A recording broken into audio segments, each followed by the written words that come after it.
In the beginning, the lake fish enjoyed a wonderful life swimming around the pristine waters of North America. But this was to change with the arrival of people, settling everywhere across the land and particularly around the lakes, thus changing the lives of the fish forever. Amen.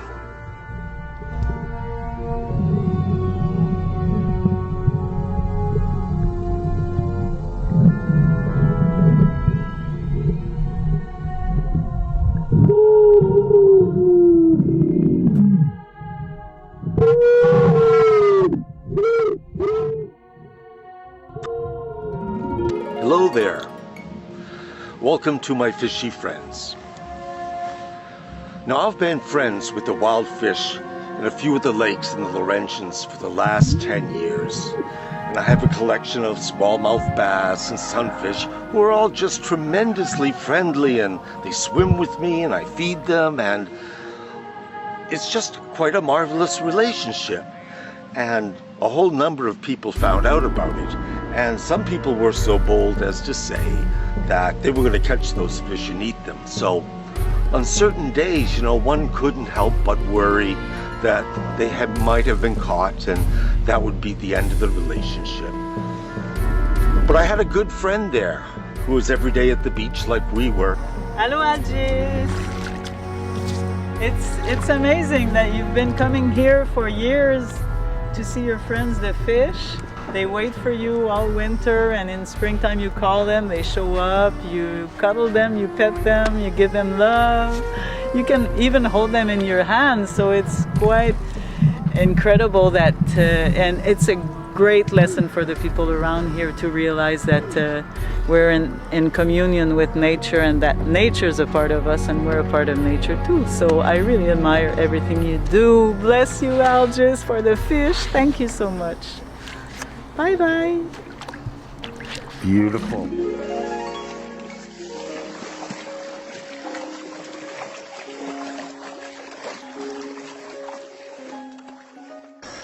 Hi, I'm Liz Edwards. I moved to the Laurentian Mountains in 1990 with my 2 children. Our next door neighbor, a man named Larry Demers, was a very kind and helpful gentleman. He had lived there all his life. He told us about the fish and how he had fed them every summer, and that each spring he would knock his special tap tap on the dock and they would reappear. So we began to feed the fish, and we grew to love them. One day, Algis and Byron moved in next door, and so we brought them to feed the fish.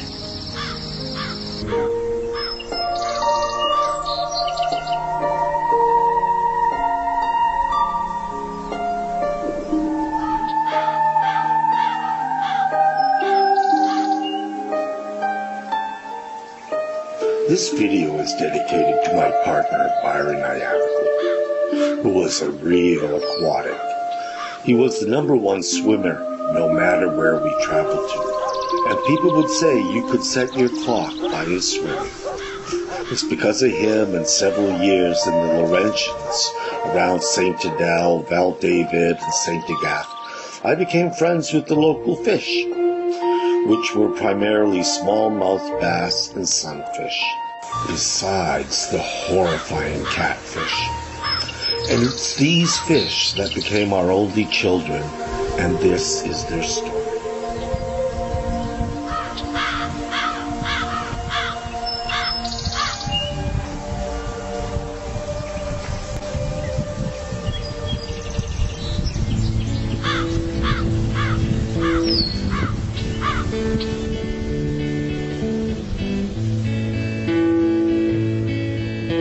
My husband, Byron Ayanoglu, taught me to love our oceans, lakes, and rivers during our time together. Watching the fish, wild and free. The sunfish, the parrotfish, a fish from Portugal that got trapped here during the melting of the Ice Age. Like diamonds in the sea. Now this smallmouth bass here I've called Claude Monet, and I have known him for 7 Did you know years. they can It's a fantastic, wonderful relationship where we both learn from each other. Believe it or not, this is one of my signals to my fish. Guess what? It's the eve of my birthday. Hello there. Sure, it's my birthday, but I'm jumping forward now to 9 months later than shooting this scene. And what I have found is that with a lot of my underwater footage, there's a certain sound that's taking place there when the fish are amongst me. And I think it's communication between the fish themselves, that fish actually make a series of sounds and that communicate their feelings and their thoughts of the idea. And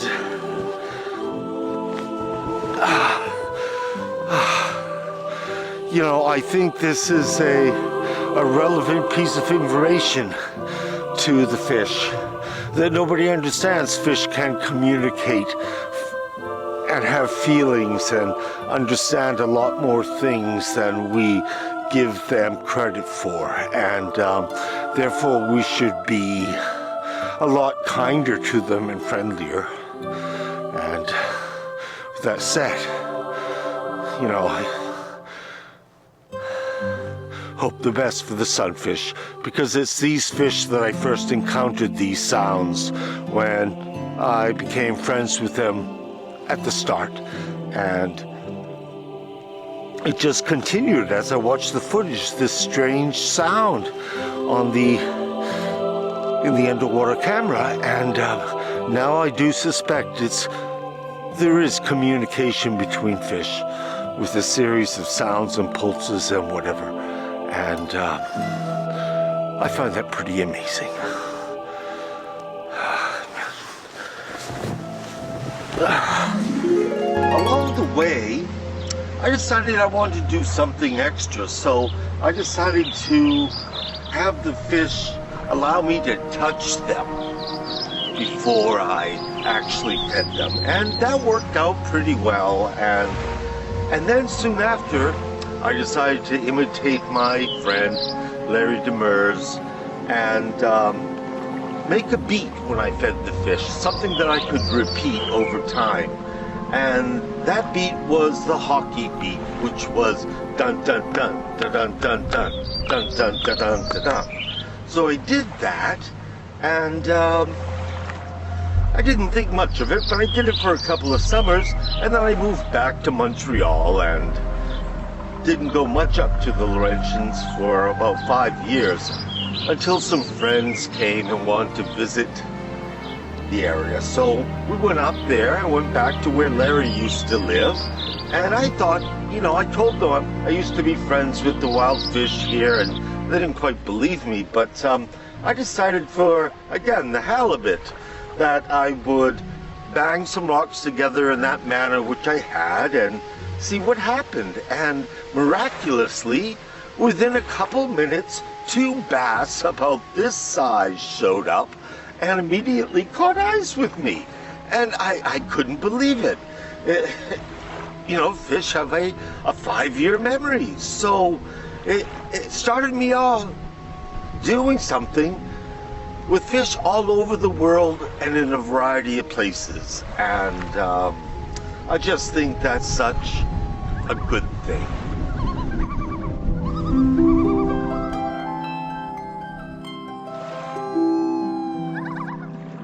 In my grief, I returned to the lake where Byron and I enjoyed so many moments.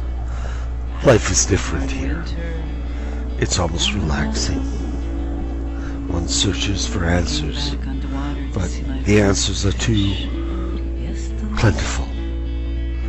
The fish have been attacked by the catfish that have invaded the lake. So I look for them, and I hope that the eggs of the fish I've befriended will survive. Little Angie stays away from the hook off her cheek, trying to hide her destroyed cheek, tearing half of her pretty face. Did you know they can? Then he threw her back in the water. Did you know they can? Little Angie almost died. And the love. I like to bring the fish down to the lily pads because they feel protected under the lily pads, and unfortunately people who own properties alongside the lake eliminate them, and they ruin the lifestyle of the fish that like to hide under these lily pads, so that various birds, ducks, loons don't come after them.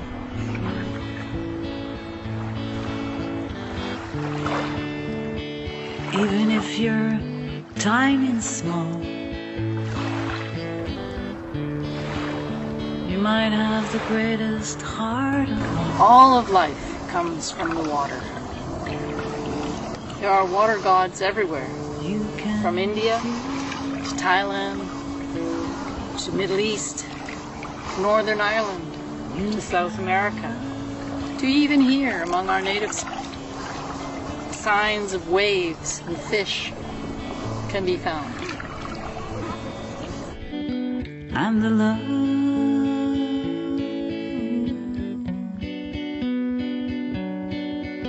Yes, the love.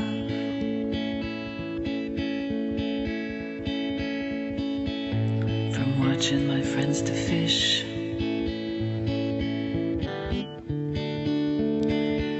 they sure taught me a lesson.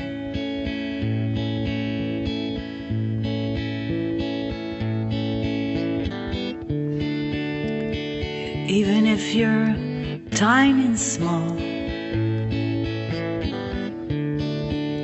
you might have the greatest heart of all.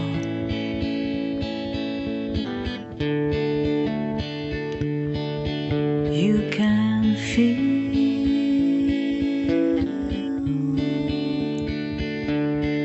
You can love.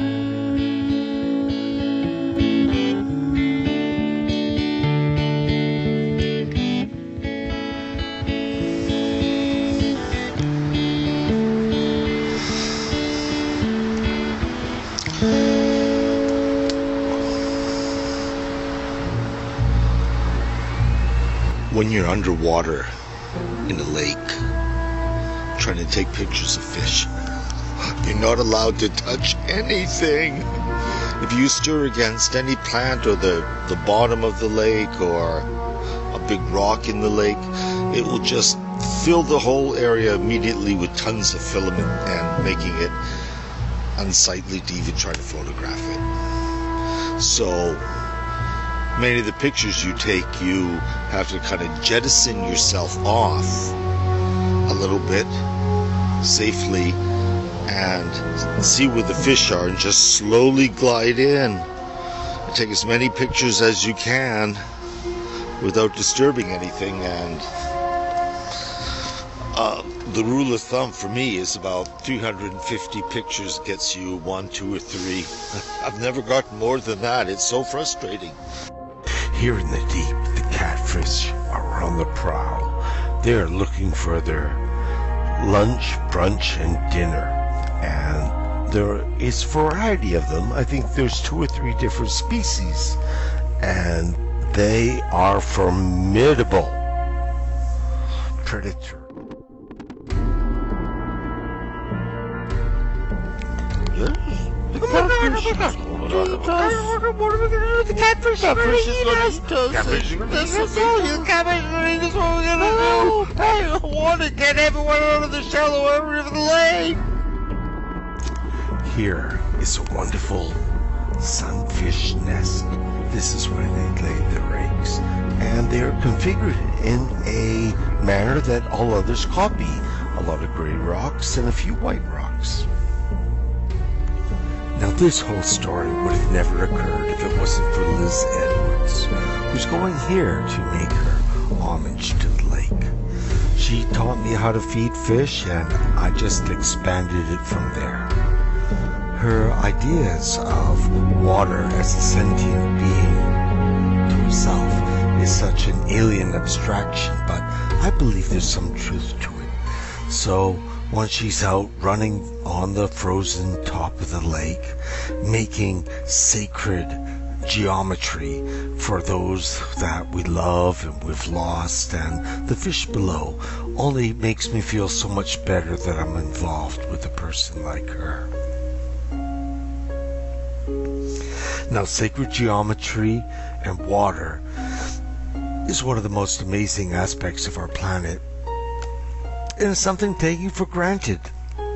A lot of people don't believe it's true, but water contains our thoughts, hopes, and wishes, and to actually go out and physically make sacred geometry on a lake top can only benefit all those sentient creatures that rely on the sacred subject, such as water, as ourselves.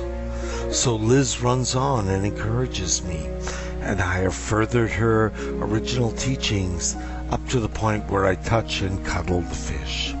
The fish remember me year after year, and some fish, over 5 years come back when I beat the sacred tune that I taught them when I was feeding them. So life is evolving around water, light, sun, and love. Masaru Emoto, a Japanese author of The Hidden Messages of Water, believed that human consciousness could affect the very molecule structure of water.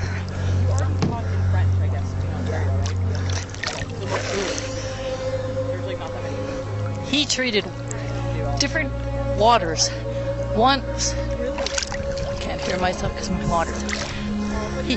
He did experiments where water was treated badly, roughly, shouted at, spat on, and other water was treated lovingly, kindly, blown kisses to. Then he froze this water. When he compared the ice crystals, he found that the good water, the water treated lovingly, was exquisite formations, beautiful to look at. And the sad, badly treated, abused water was fractured and broken and ugly. He believed that water remembered and could pass these good and bad feelings on to us. What better way to get to know water than to be friends with the very living beings in the water, the fish that I fed and swam with. One day, my children became quite ill with a terrible cough, left them pale and gasping. Desperate to bring their fevers down, I got them to bathe in the water of the lake, where the fish swam. They recovered remarkably. By the end of the day, they no longer coughed. After that, I knew when they were ill to ask them to bathe in the lake. And when it was too cold, I collected water where the fish swam, and they drank it and recovered rapidly. Fish are involved in today's society through the pet industry, the recreational fishing industry, and fish farming. Fish are also essential to the oceans, lakes, and river ecosystems that we all as humans depend on. While fish are often thought to lack intelligence and emotional capability, they are in fact sentient creatures, meaning they have feelings and can experience both positive and negative emotion. That's wonderful.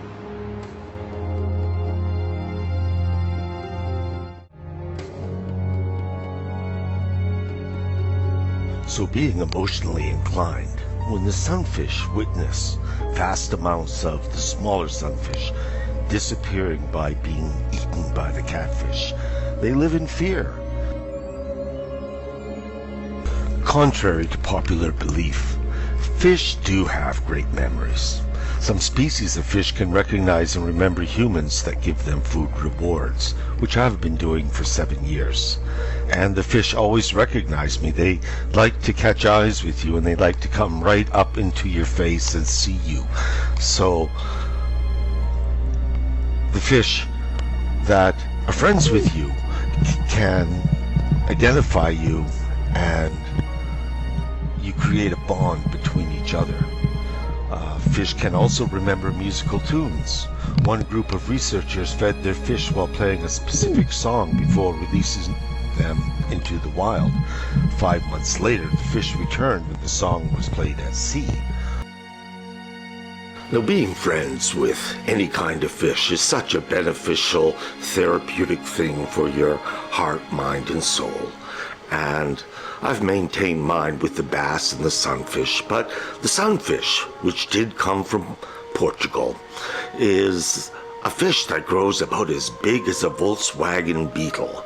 And if you were to have a fish tank, which is another form of therapy that helps everyone from young kids to older adults with various ailments, that the fish offer you a ability to heal various aspects of your soul and your abilities just by simply watching them and caring for them.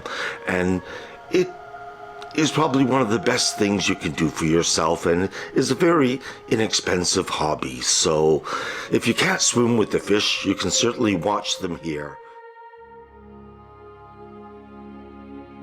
It has become known that fish will avoid situations they know to cause them pain, and will seek out experiences with rewards. So I can understand my fish always remembering me year after year of arriving at a certain time in the early spring and feeding them all summer long, so that they have a good stored up amount of fat for the 5 months that they probably are in limbo, just sleeping off frozen hours of winter. Even though fish do not have vocal cords, they still excel at communicating with one another. They accomplish this through various sounds, scents, electrical pulses, and motions. Along the way, I imagined what Claude Monet was like. I named one of my fish after him. Claude Monet had made himself a fantastic garden with a waterway, and he must have enjoyed the fact that fish lived there in such a splendid area of France.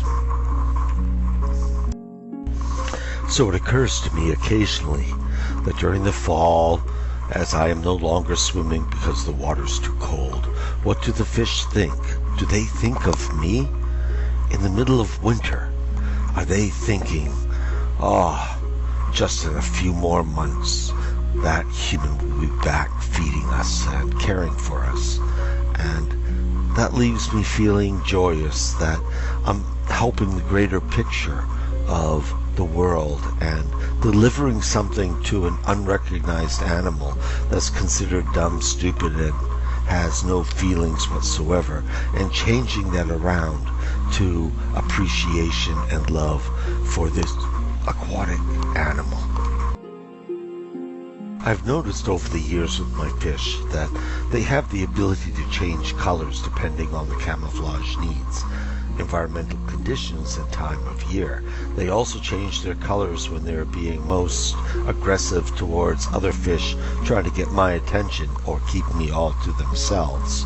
Fish are possessive and will allow you into their family of friends because they understand the beneficial nature of what I'm trying to do here.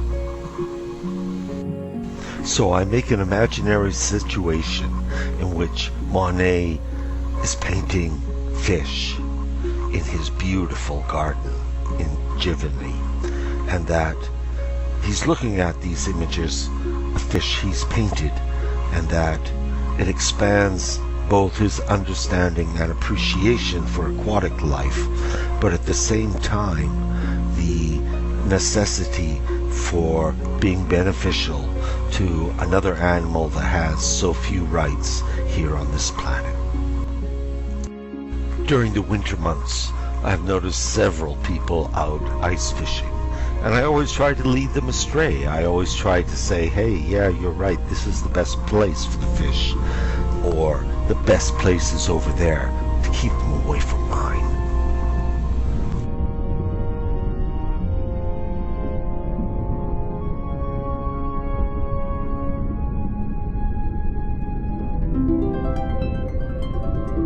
Much of this movie is because of my lover, who was a real aquatic gentleman, a man who loved all bodies of water.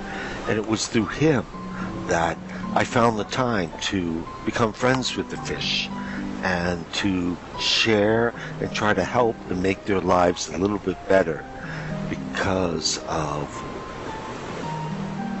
one movie from Star Trek where they saved the whales. So I figured this could happen with small fish as well.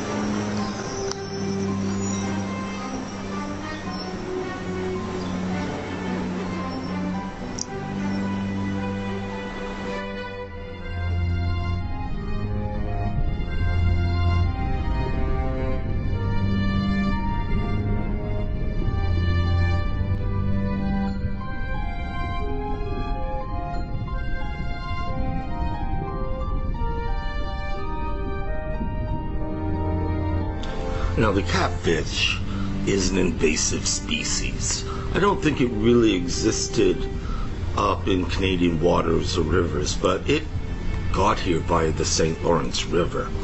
And from there it branched out to the other rivers, and eventually it came up the North River. And as I suspect, it hangs out where streams run into the river, and they stay there a few days and they sniff the water to see if they can smell other fish in that water, which I think they can, and then they proceed up the stream and get a hold of your lake. Now, the catfish are very territorial, and they're very smart. They work together in pairs and triplets. One will hide under the mossy ferns underwater, and the other two will drive the fish towards it, and so it can capture it. And so, this is pretty sneaky business. I guess, killer whales do that too, and other fish, but I don't think bass or sunfish do that, so you gotta watch out for the catfish.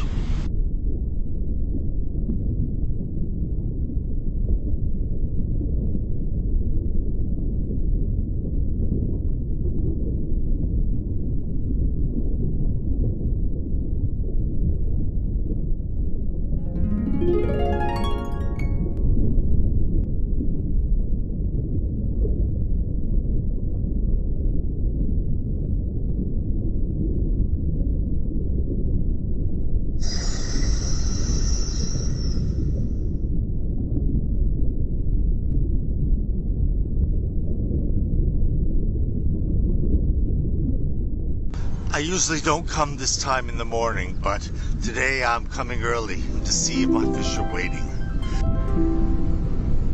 One of the very interesting stories in ancient philosophy comes from the country Greece. And this story pertains to that once upon a time, the most prestigious thing you could bring to someone you were trying to impress was to bring an eel. Now, the eel was considered special because it could both live on land and in the water. And if you were to bring a gift to someone, the most awesome thing was bringing an eel for them to eat. Now, it was considered, a big delicacy, and the Japanese eat it as well. Now, is eel a fish? Not really, but it's in between fish and a snake, I suppose. But who would have thought that? Eel was once the most prestigious food to give to someone. And one bright summer day, little Nicky went fishing. It is often said that the best way to learn something is to teach a man to fish. In other words, it's better to learn how to do something so that you can do it again in the future, rather than simply having someone else do it for you. Hi, I'm Danny Cote. I'm a fisherman by passion. I've been fishing since I was about 5 years old. It's not true that the barbels are electrified. What it does is the barbels only act like radars.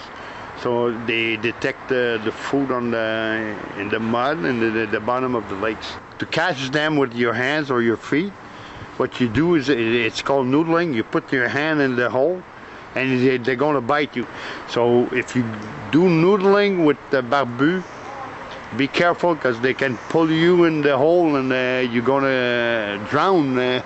If your head is in the water when she bites you, it's dangerous. Don't do this alone. You got to do this in a teamwork, so somebody can pull you out too, Although I've been feeding my fish a variety of things, in the beginning 25 years ago, I was just feeding them corn and spring peas.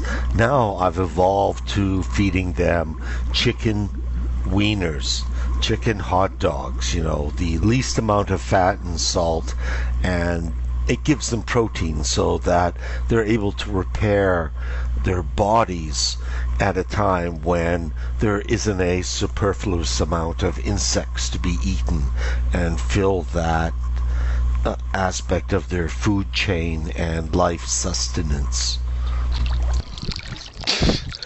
I bring my fish out to the setting sun, which is now that far from the beach. But for the most part, most of my fish are here right underneath me. I haven't fed them in 3 days because it's been too cold. But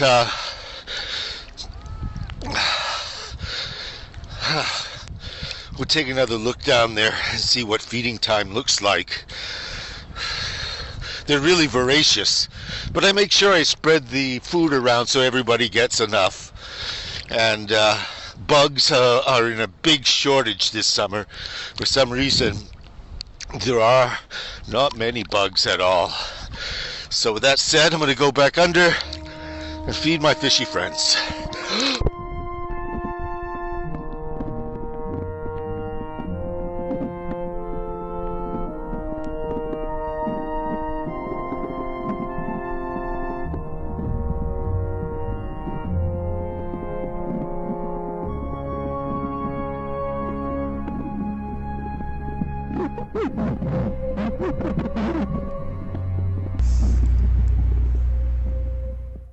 Upon feeding them, it's just marvelous to see how they all compete to get the most of a unexpected treat from a human, of all people.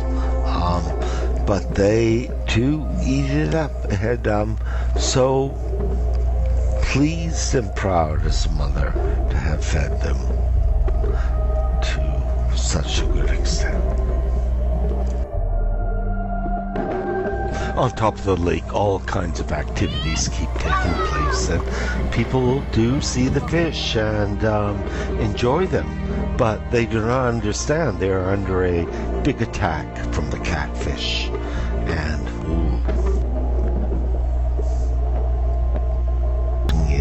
most wonder about. Are the fish happy? Is my life for real? All of these things interplay with the grief of the loss of my husband, Byron Ayanoglu. So I pray to our only children that we have, which are these fish here in this lake where we both swam together for so many hours and enjoyed ourselves. So I hope for the best, and I hope to nourish these sunfish and make their lives a little bit better. Part of this experience has been because of Jesus. Jesus was originally known as the fishy prophet. He was illustrated in the earliest of times as a fish, and people communicated with that. Fish were mainly Christian symbols. Despite being found all over the world, they represented the first 4 letters of Jesus Christ. And ichthys is an antonym for Jesus. Persecuted Christians would sometimes scratch the symbol of the fish in order to self-identify or to recognize another Christian. One would draw the top line and the other would finish this bottom line.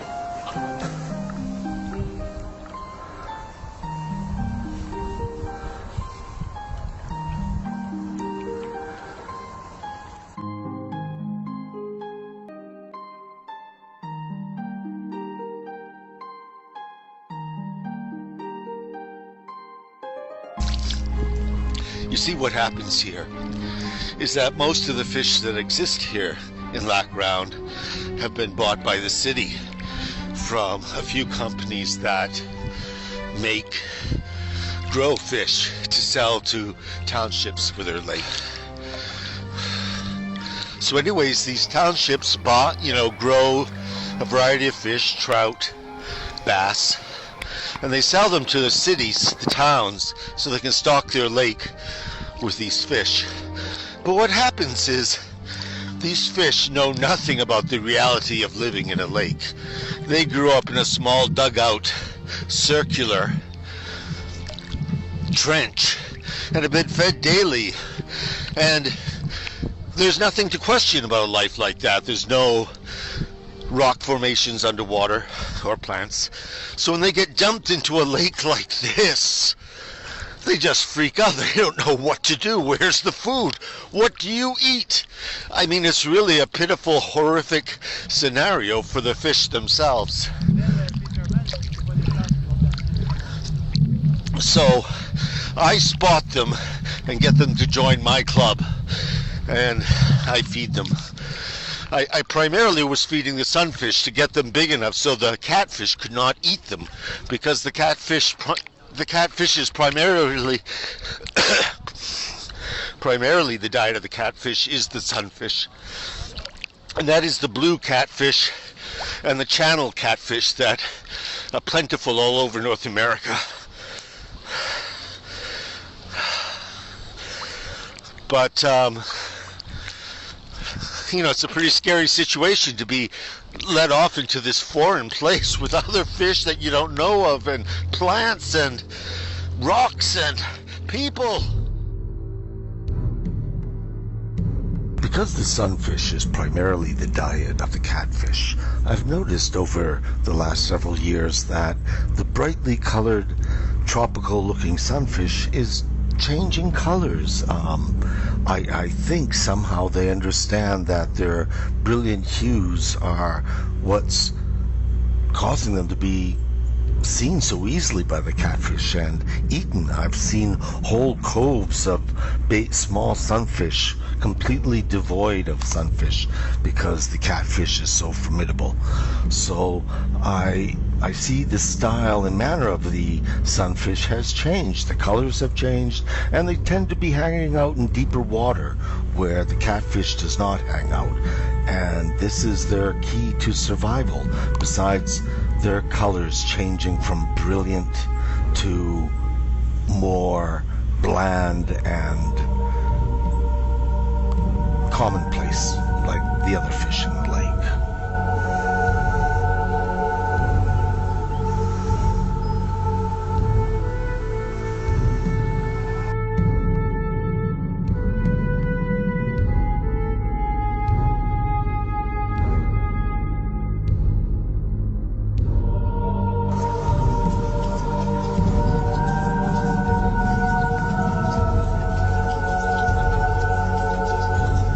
This is Lac Round.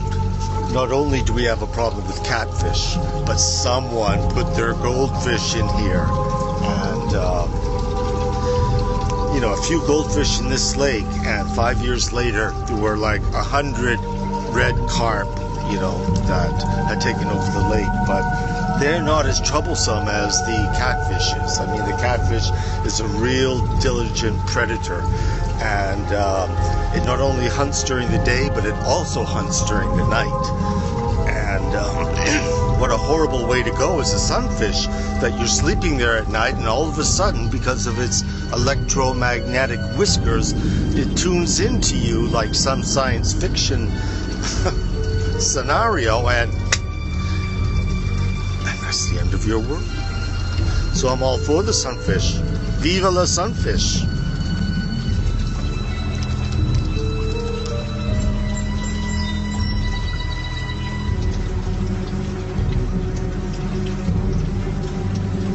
After this film was made, I still went out and shot some footage to make it better.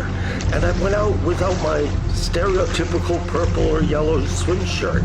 And on those days, the fish bit my nipples, bit my earlobes, the ends of my fingers and toes that looked like little bits of chicken wiener. Oh my.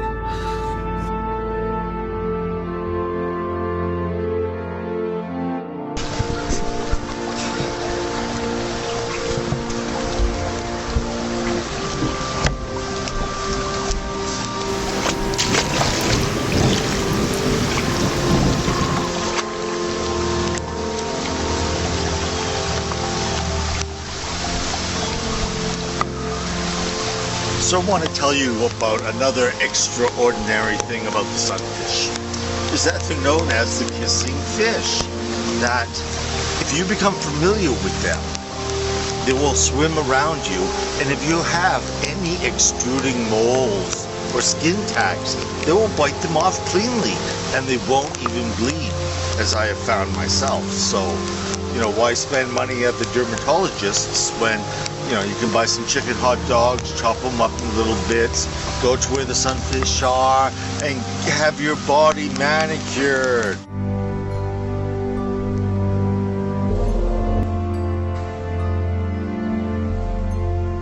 Over the years, I've noticed a lot of problems with the fish and their complexions.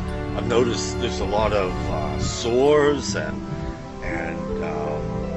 what looks like malignant growths and things like that, and it's primarily because of us. I mean, we put toxic things on our gardens, and our houses leak into the ecosystem with its sewage. There's chlorides put on our roads during the winter, and all of this affects the fish. Fish are also a time-based animal that if you rendezvous with them at a certain time, they're generally speaking there. I'll try to come back later on today around 3 to 4 and see if they're waiting for me. That will give me a little more conclusive evidence to their time-based lives like ours. Imagine that. In life, there's something called the fish philosophy. And the fish philosophy is to make your life better. One of them is starting your day with the right attitude. Then it's about making someone's day. Like trying to make someone's day. It's also about being there for others. And the final one is combining all these things together. And the final aspect of the fish philosophy is play.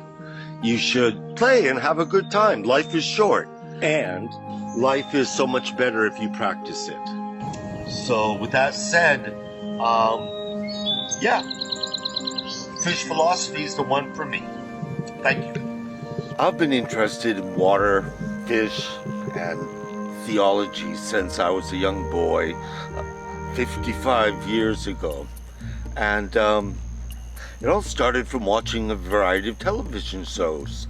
One called Sea Hunt, the other called Flipper, and Voyage to the Bottom of the Sea. And so we had a cottage on the side of a lake, and all us children would go swimming, but my younger brother Mark always excelled, swam faster, deeper, and I was a little bit jealous of that. No matter how hard I tried, I could never outdo my brother Mark when it came to swimming. Eventually I discovered that my brother Mark had webbed feet, which aided him. It made him so prolific in the water, and it was just amazing. I didn't think so much about it at that time, but later when I was discovered that Jesus could walk on water, I thought my brother Mark could walk on water too if he actually tried. He was so good. And then later, when I discovered in Greek mythology the various fish gods and lake gods, water gods, I thought to myself, maybe Mark had some of that divine luck and was blessed and was even a little bit in their league. May he always rest in peace.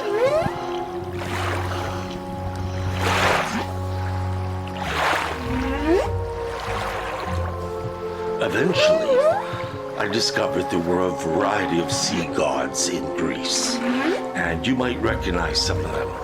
Poseidon, Aphrodite, Triton.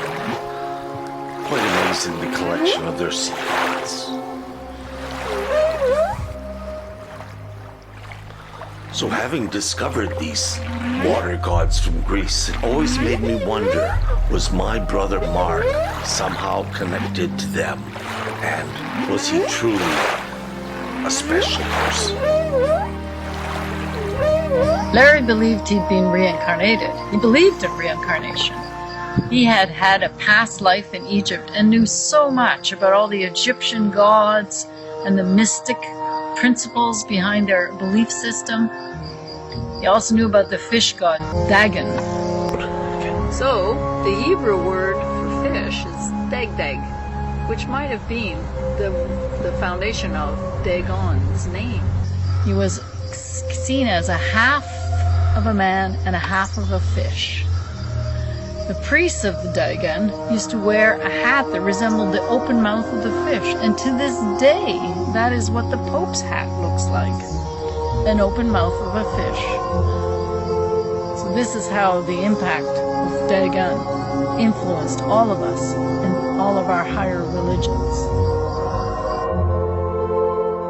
Three goddesses of the earth, who send a loving grace and benevolence towards what might be considered the mind of the planet, which is water, an alien substance that came here from outer space. Yet everything pertaining to life relies on it. So because of our civilization's carelessness, we need goddesses such as these who embrace the living vitality and health of our oceans and lakes. It is these that contain the variety of fish within them. And by offering healing love, appreciation with gratitude, it is this devotion and cure that is so vastly needed by our planet. Now, of course, we should stop fishing and let our oceans heal themselves and all of the life within. This is because the fish are very much like the components of our blood. Without the fish in our oceans, they are only barely alive. Therefore, we must develop ourselves to be appreciative of the fact that this is a major gift from the universe. So to have a planet with such a major resource, that we should all prioritize this. Perhaps we should develop one sacred rule on the planet Earth, that thou shalt not contaminate fresh water, salty or fresh. Amen. Hello guys, my name is Sebastian, Gay-Vin Francoeur. I'm fresh from Montreal and I lived in the mountains, Laurentides, Quebec, Canada, all my life. And I've traveled a lot in the world, and what I can say about fish is that, well, for my own self, I think that fish is the food of the gods. When you go to places where they fish since so many 100 years ago, well, like Spain or whatever in the world, because fishes are fished all around the world since so long. And I think that we should really take care of this world of the oceans, because I think it's a food that can just bring us peace and comfort in our own body. So I will just say to you guys, take care of fish in the world, and appreciate every time you eat some fish or whatever product come from the fish, because it's very important in this world. And I think it will always be. It's like a value for eternity, kind of. So taking care of all, peace, take care. Hey, thank you. Because we seem to be in another extinction period, I've included this talk by my partner Byron, who talks about Atlantis. Because what befell them is certainly going to happen to many of us due to global warming and the melting of the glaciers.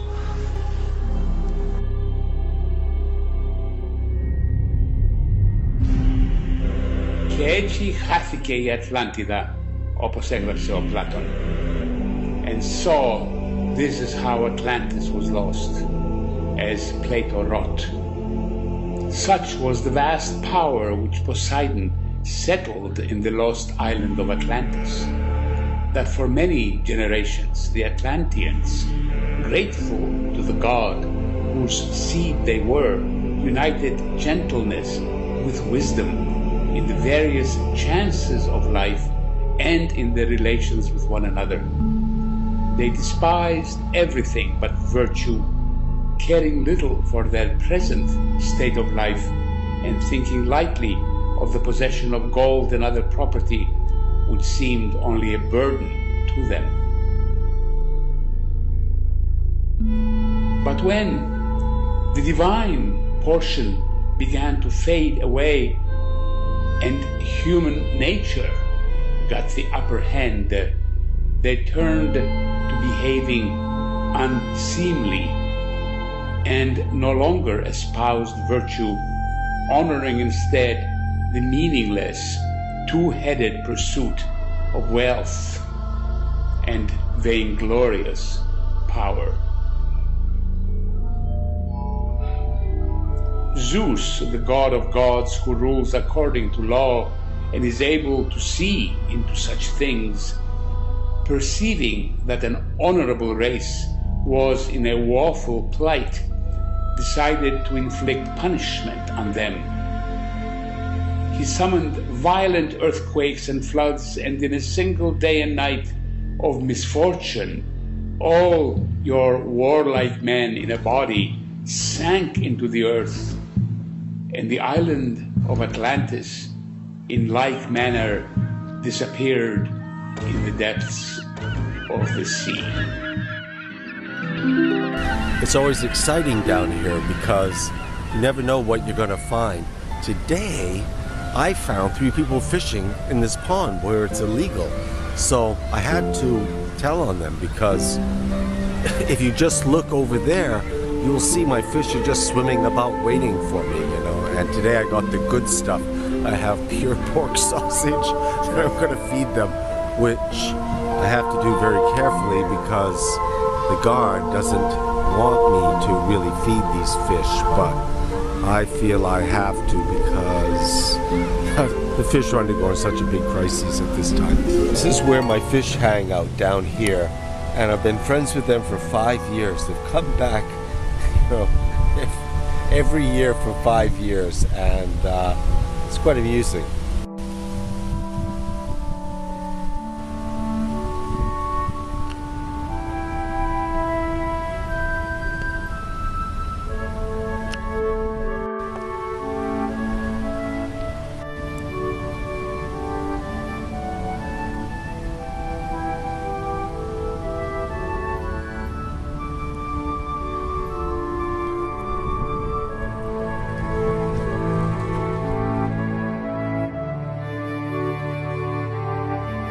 The bigger fish want to compete with the smaller fish for the food, meaning the more I let them touch them, the more sausage they get.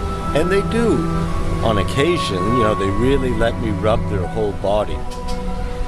One time last year, one was caught with a fish hook, and I complained to the authorities here, and they actually removed the fish hook by the next day, which made me very impressed with this place.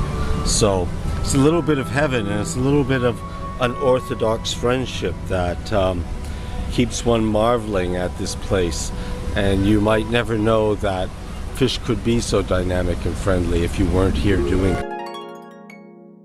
Larry told me this interesting thing about octopus is that they have the ability to write their own RNA and DNA and to implement it. Really? They have brains in their tentacles. They have better DNA than us. That's simply amazing. So how many tickles does it take to make an octopus laugh? Why, it takes tentacles.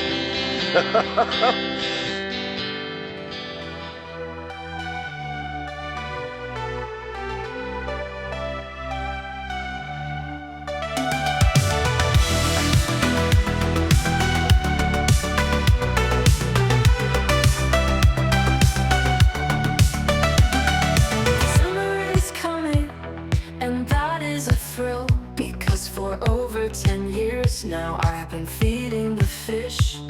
They wait for me to come with chicken hot dogs just for them. They appreciated my kindness to the very end.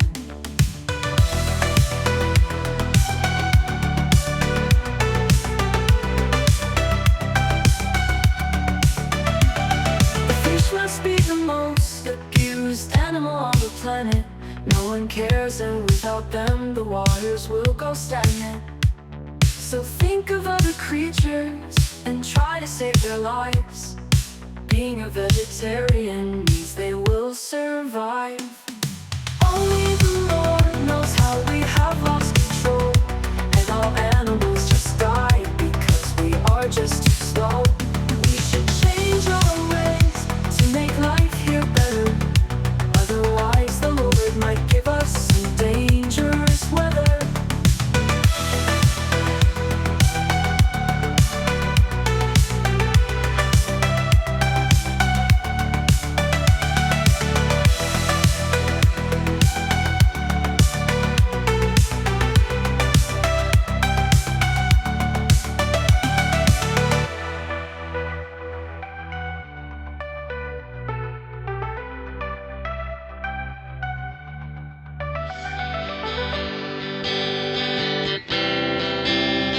Carried away,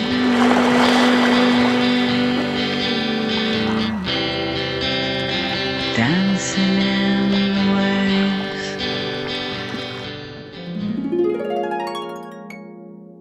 Well, I did it. I arrived at 7, and most of my fish were there.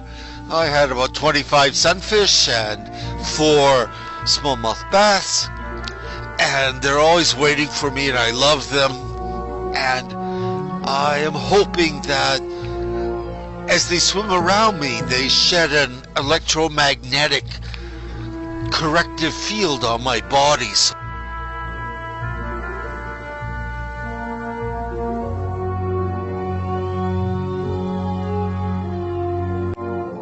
I can feel them rubbing against my legs as I'm swimming back. And this is just a good sign. Love them.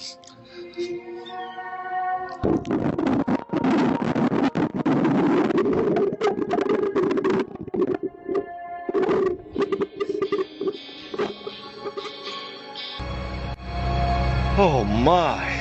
The other day I was feeding my fish, and I know the catfish follow me. They know what I'm up to. And I was feeding my fish, and I feel this bite on my leg, and I think, what the heck is that? And when I looked down, it was the catfish. Now, I don't know if that's a warning from it, but as my neighbor tells me, catfish are very territorial, and that must be it. This is their feeding ground now, and they know to follow me. And because wherever I go, food is there, the sunfish for them. So, one has to be so careful being friends with wild fish.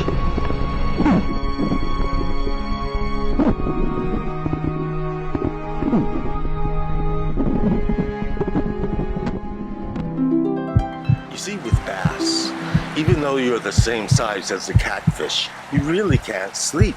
Because if the catfish comes from behind and destroys your tail and you have no ability to move forward, you'll be laying there at the bottom of the lake while they slowly come and eat you alive.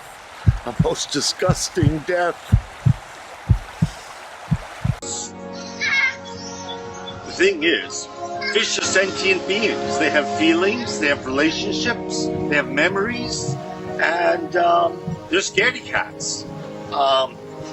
Anything they don't understand, they just keep away from it. But with humans, another bond occurs, and nobody's, actually done it but a few favorable people on the planet that have made friendships with fish, belugas, and a variety of others. But another little point I would like to make is that I'm swimming with the fish so that they correct my electrical frequencies in my body. Now, this discovery came after the Cold War, when the Russians had a whole bunch of dolphins that they were training to put landmines on submarines. Now, with the Cold War over, people used to go swimming with those dolphins and find all kinds of miraculous healing properties of swimming with the dolphin. And the dolphin also is an animal that's very high in intelligence and has a vocabulary of about 50 sounds, besides also using morphic resonance. I heard something funny the other day. A person said they thought fish ate seaweed in order to get high. No, of course, I don't want anyone eating my fish, but 3,500 years ago in Egypt, they knew that the omega-3 fats in fish enhance their pineal gland, which is the third eye of the human being, that which enables you to have religious experiences and knowledge outside the mainstream. Now, in Iceland, they have also found it strengthens your pineal gland, and it also benefits your mood and attitude during the dark winter months. And that was from eating cod, salmon, and sardines. So fish is a major food resource, but it's something we have totally abused, and let's just pray it never runs out. So though Dagon lived 2,500 years ago, imagine he had an offspring, and who could his offspring be? Who would be an amphibious man but Jesus? Jesus, who was known to have webbed feet. And maybe that's why he rode a donkey into the town, because his legs were weak. And maybe that is why he told the disciples to teach a man to fish, so that he would fish forever. And perhaps when he walked on the water, he was walking on the water as a dolphin does. The aspect of all this is that the fish are totally aware that the food is in the plastic bag. And they get excited and actually go into a frenzy once the appearance of the plastic bag is there. Then some of the smarter fish, are really smart, Alex, and they try to rip it open and shed the ingredients so I can't distribute it so evenly, so everyone has a chance to feed. Recently, I was away from here for 5 days because the lake was shut down, and my biggest 2 bass are not here today, so I hope someone did not find out and fish them. And I'm glad that I'm here to feed them protein so he can heal. So otherwise I'm cold and I should go back under and finish doing this. And hope for the best. Now, regardless of my difficulties with the catfish, upon researching them, I found out in Japan there was a giant catfish called the namazu that lived in the caves underneath Japan. And they discovered that several hours before an earthquake occurred, the catfish became very agitated and predicted the earthquake 80% of the time. So the Japanese were always able to be prepared for the worst possible kind of scenario. So with that said, let's hear it for the giant catfish of Japan.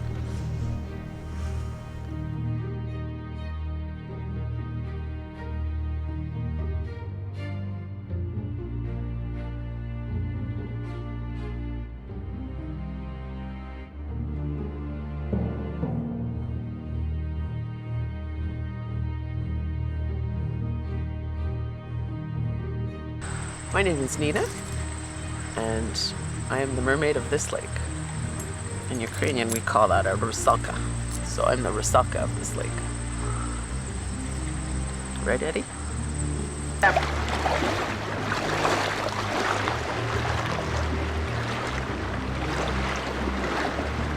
Here to blur out the cellulite.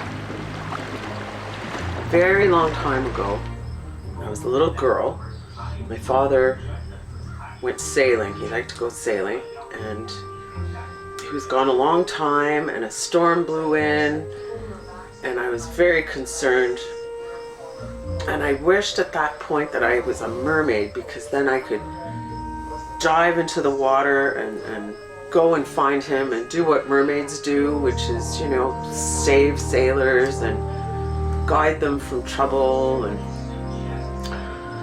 so I always remember a story that my grandmother told me about how in the Ukraine, the word for mermaid is rusalka, and that means mermaid, but it's the same word in Russian, but in Russian, it's a very evil creature, like a lake witch that comes out and does trouble and, you know, leads the sailors astray and leaves them for dead. So I prefer to be the Ukrainian mermaid. And from that day on, I just always wished that I could be reincarnated one day as a mermaid so that I could do all those things and help the people and be a good rusalka and have a tail. I would love a tail so I could swim faster.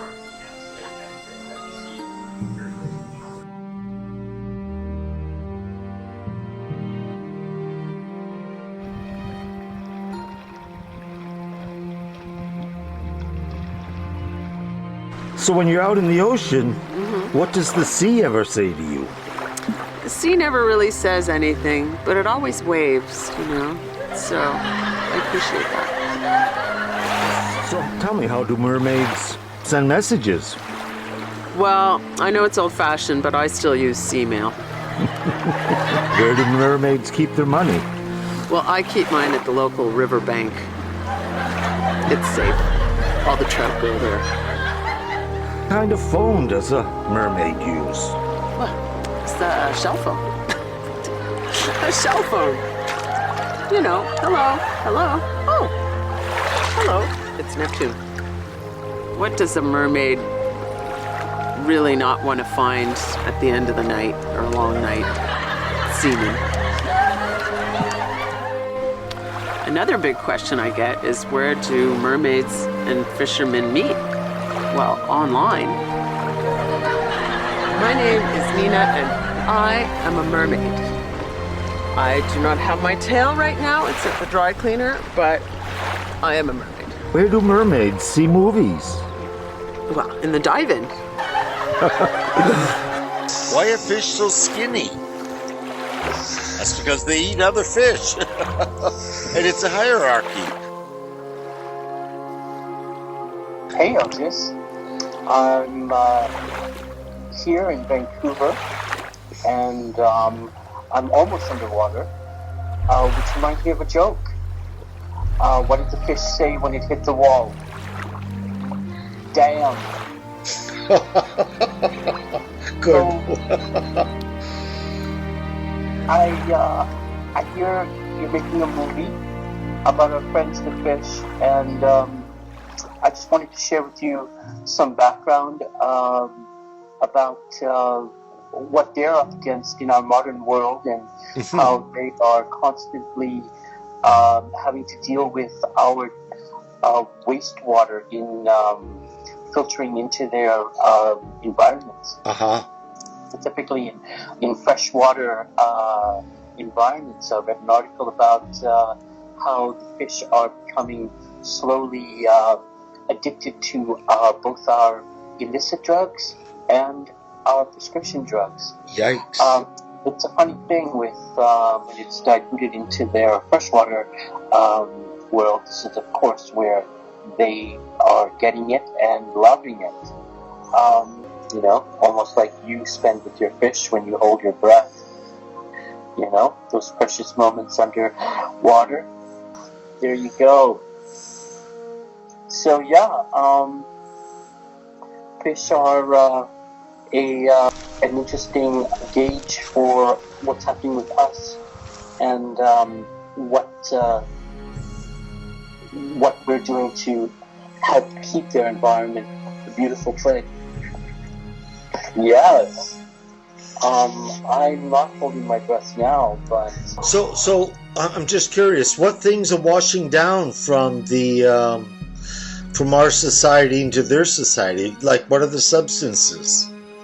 Well, apparently, as I said, the illicit drugs are anything from cocaine, methamphetamine, which are sending the fish into anxietous withdrawal,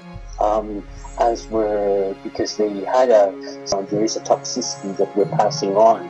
So, how do you think Byron would feel about this gentle and wonderful time of you swimming with the fish?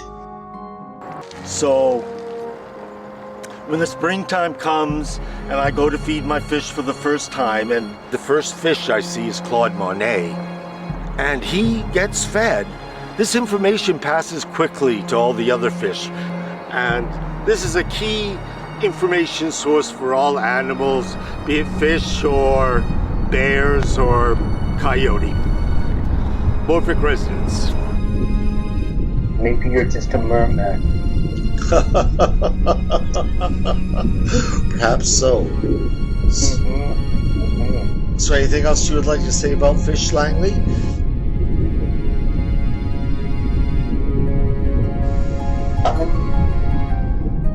Just that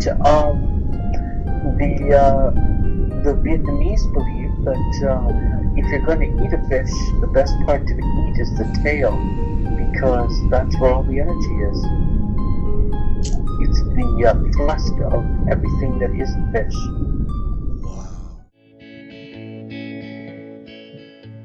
After a hard winter, I came back underwater to see my friends the fish.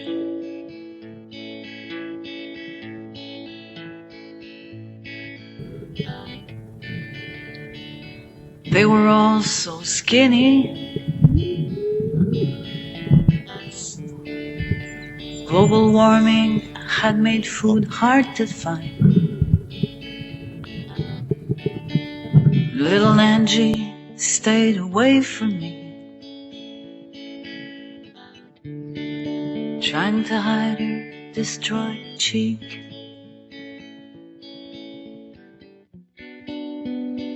Did you know they can feel pain? Did you know they can feel shame? And the love.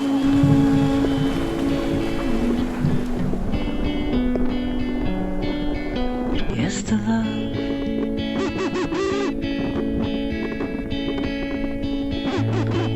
watching my friends to fish.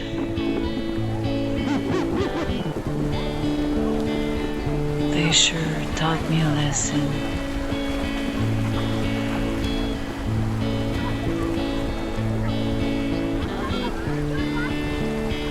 Even if you're tiny and small, you might have the greatest heart.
fish god Dagon.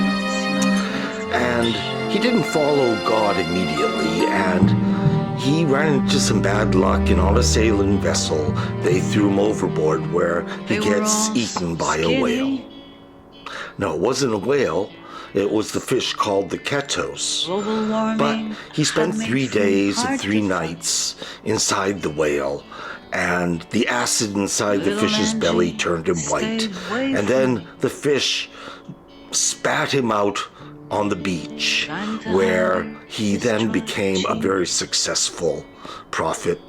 And it has the similar resurrection like Jesus, 3 days and 3 nights, and then the resurrections came. But what I found very interesting in this is that there's the fish god Dagon, and then there's Jonah, and then there's the fishy prophet Jesus. All 3 seemed aquatic gentlemen, so that's maybe how he survived such an ordeal. But it just makes one wonder that maybe this earth once did have mermaids and mermen. And although they're not here today, God bless them. They sure taught me a lesson.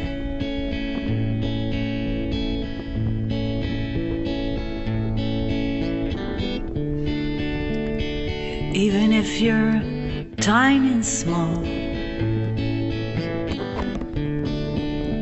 you might have the greatest heart of all.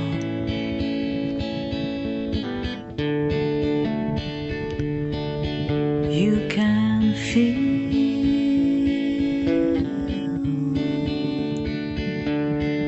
you can love.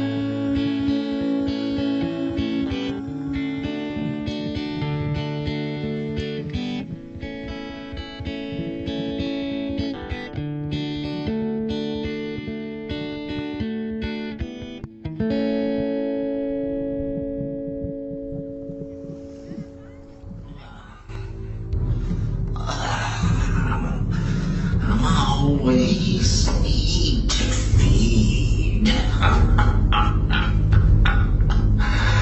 I must eat, or I get an upset stomach, you see. See my precious meal, the sunfish. Oh, I'll get you, if not today, then tonight, when you can't see me coming. I'll find out where you're resting, even though some people say, why did the catfish have trouble sleeping? It was because the bass next door was too loud. Warning the sunfish I was coming. But I'll get you too one day when I'm big enough. Oh, and as for your stupid joke,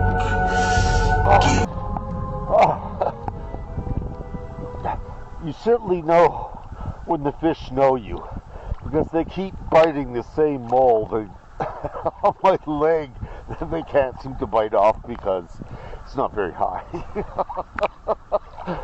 Oh, holy moly. Yesterday while swimming in the lake, I spotted 8 big catfish. Now today, I've come with chopped chicken kosher hot dogs with green peas and spring corn and carrot. You know, giving them a full meal and all the vitamins and protein they need to make up for the lack of bugs and whatever in the lake. Oh, God bless them.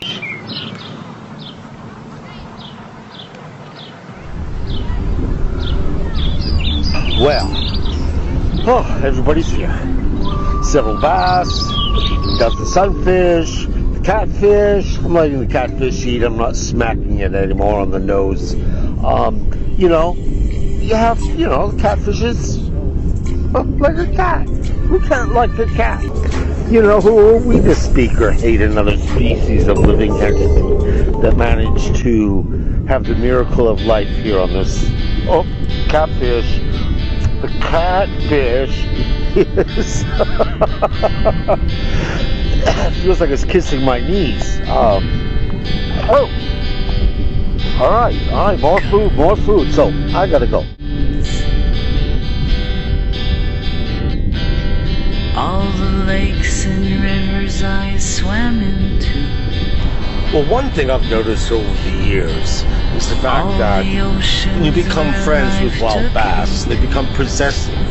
And the first bass I became really good friends with tries to keep all the other bass away, They want you all to themselves, especially as they're being fed. So, bass are possessive, and that's a good thing.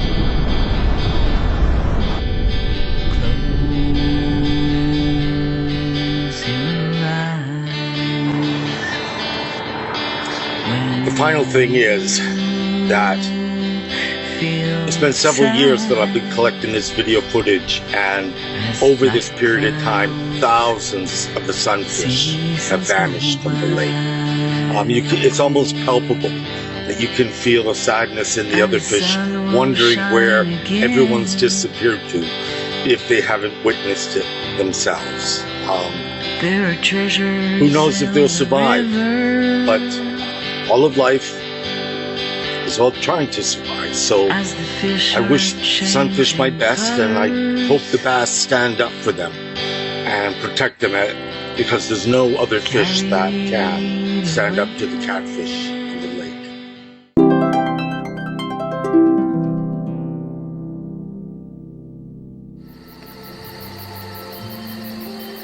Good afternoon, I'm Dr. LaRue. I'm a retired physician.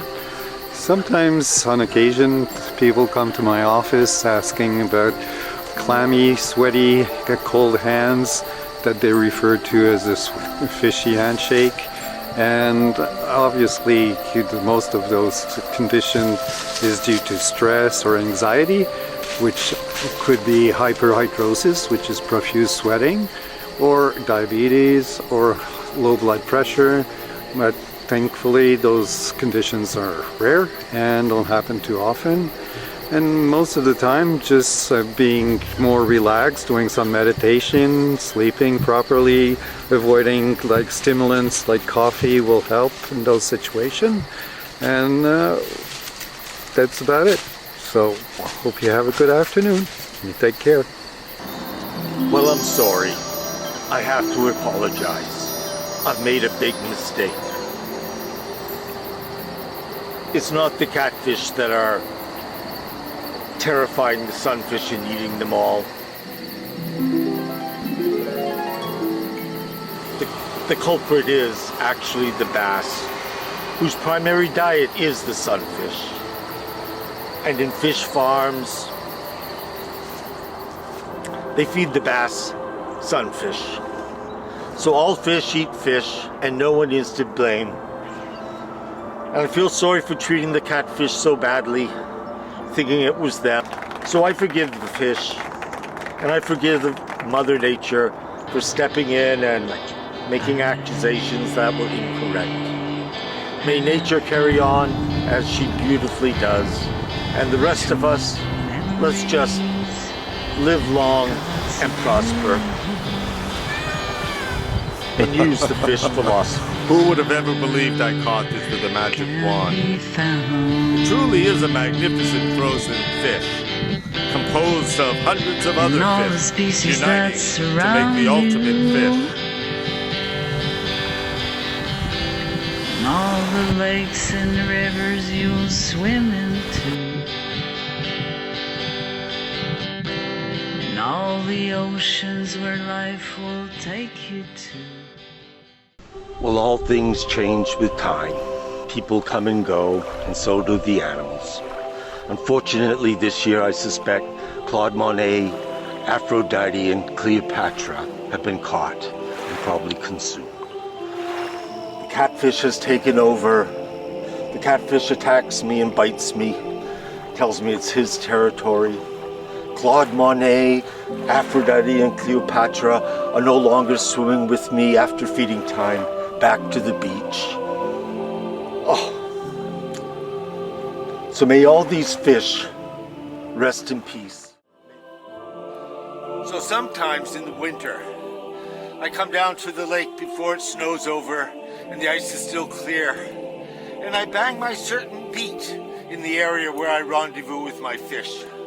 And it's just marvelous where 1, 2, or 3 of them show up, just going to prove that fish are capable of a variety of thoughts and understandings, and this just makes being friends with them so marvelous. That for years you've been swimming this lake, making friends with the fish, having them waiting for you in springtime to go through summer with you, letting you pet them and have them in your hands and everything else you do.